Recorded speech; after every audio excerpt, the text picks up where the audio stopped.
সাংবাদিক বন্ধুসকল, আজি আপোনালোকে বিশেষ আমাৰ দলীয় প্ৰেছ মিট ইয়াত উপস্থিত থকাৰ বাবে মই আপোনাৰ সকলোলৈ আন্তৰিক অভিনন্দন শুভেচ্ছা মই জনাইছোঁ। আমাৰ UPPL সাধাৰণ সম্পাদক ৰাজু নাৰ্জাৰী কোৱাৰ দৰে আজি আমি UPPL দলৰ তৰফৰ পৰা আগন্তুক BTC সাধাৰণ নিৰ্বাচনৰ কাৰণে 2025 আমাৰ দলৰ প্ৰাৰ্থী আমি আজি আনুষ্ঠানিকভাৱে ঘোষণা কৰিবলৈ ওলাইছোঁ।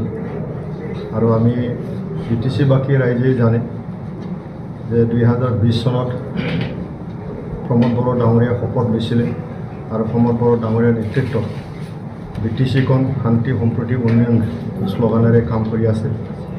আৰু আজি BTC বাকী ৰাইজে শান্তিৰে জীয়াই থকাৰ কাৰণে এটা পৰিৱেশ আমি পাবলৈ সক্ষম হৈছোঁ আৰু বিভিন্ন জাতি জনগোষ্ঠী একেলগে সমমৰ্যাদাৰে জীয়াই থকাৰ কাৰণে আমি এই পৰিৱেশটো পাইছোঁ।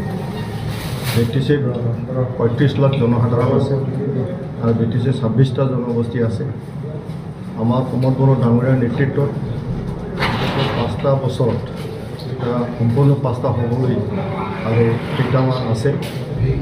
এইখিনি সময়ছোৱাত আমাৰ BTR বাকী ৰাইজৰ কাৰণে যথেষ্ট জনকল্যাণ আঁচনি তৈয়াৰ কৰি পেলাই কাম কৰা হৈছে।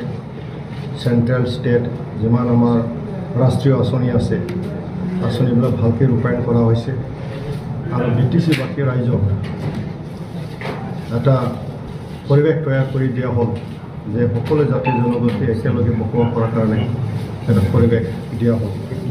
তো গতিকে আজি আমি আগন্তুক আকৌ 5টা বছৰ UPPL দলৰ চৰকাৰ আমি গঠন কৰিবলৈ গৈ আছোঁ আৰু ৰাইজক আমাৰ UPPL দলৰ তৰফৰ পৰা যিসকল প্ৰাৰ্থী আমি প্ৰক্ষেপ কৰিম এই প্ৰাৰ্থীবিলাকক আজি ৰাইজৰ স্বাৰ্থত আমি ঘোষণা কৰিব ওলাইছোঁ। আৰু আমি আশাবাদী প্ৰমোদ বড়ো ডাঙৰীয়াৰ নেতৃত্বত যেনেকৈ 5টা বছৰ ৰাইজে মৰম কৰিলে আগন্তুক সময়ছোৱাত আকৌ 2025 চনৰ আমাৰ BTC সাধাৰণ নিৰ্বাচনত UPPL দলক মৰম কৰিব আৰু আমাৰ UPPL দলক আকৌ 5টা বছৰৰ কাৰণে ৰাইজক সেৱা কৰাৰ কাৰণে আমাক সুবিধা দিব। গতিকে আজি আমি ৰাইজৰ উদ্দেশ্যে আমাৰ কৰা আমাৰ দলৰ নমিনী সেইজনক আমি আপোনালোকক জনাব বিচাৰিছোঁ। BTC বাকী ৰাইজক আমি জনাব বিচাৰিছোঁ আমি আমাৰ দলৰ পৰা 2টা ভাগত আমি ঘোষণা কৰিম। আজিতো ফাৰ্ষ্ট ফেজ হ'ব আৰু ছেকেণ্ড ফেজ পৰৱৰ্তী পৰ্যায়ত আমি ঘোষণা কৰিম। তো প্ৰথম ফেজত আমি জনাব বিচাৰিছোঁ যে আমাৰ শ্ৰীৰামপুৰ সমষ্টিৰ পৰা আমাৰ মাননীয় উঞ্চন হাজদা থাকিব। জমদুৱাৰ সমষ্টিৰ পৰা চৰণজিৎ বসুমতাৰী থাকিব। চৰাইবিল সমষ্টিৰ পৰা ৰাজীৱ কুমাৰ নাৰ্জাৰী থাকিব। ককিৰা গ্ৰামৰ পৰা আফজল হক চৰকাৰ থাকিব। বনাৰগাঁও সমষ্টিৰ পৰা ৰবিৰাম ব্ৰহ্ম থাকিব। বাওকুংগ্ৰীৰ পৰা ৰঞ্জিত বসুমতাৰী থাকিব। চালাকাটিৰ পৰা শ্ৰী লৰেন্স ইছলাৰী ডাঙৰীয়া থাকিব। 13 নম্বৰ চিৰাঙৰ পৰা শ্ৰী চাইকং বসুমতাৰী থাকিব। 15 নং কাজলগাঁৱৰ পৰা শ্ৰী চন্দন ব্ৰহ্ম থাকিব। 18 নম্বৰ মানাহ চাকমাৰ পৰা ধনঞ্জয় বসুমতাৰী থাকিব।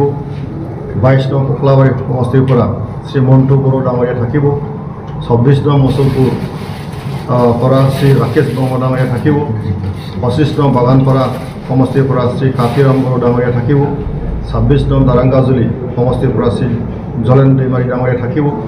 27 নং নাগৰিজুলি সমষ্টিৰ পৰা শ্ৰী ৰবীন বালা বিশ্বাস থাকিব।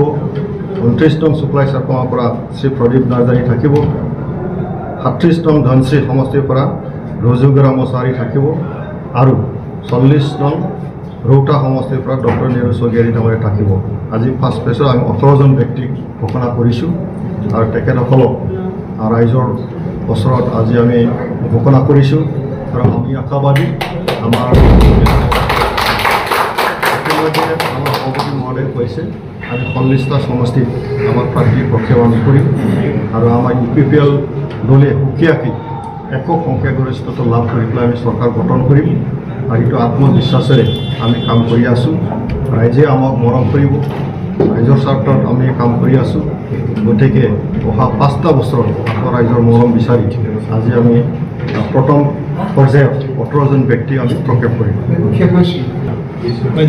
পৰ্যায়ক্ৰমে আপোনালোকক জনোৱা হ'ব। আমাৰ সময়মতে আমাৰ তালিকা আপোনালোকক আমি জনাম।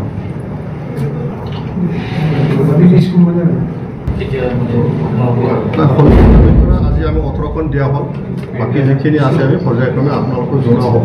ইয়াৰ কোনো অসুবিধা নাই। এইটো আমাৰ UPPL দলে যেনেকৈ বিচাৰিছে তেনেকৈ আমি কৰি যাওঁ। সময়মতে আমি ৰাইজক জনাম।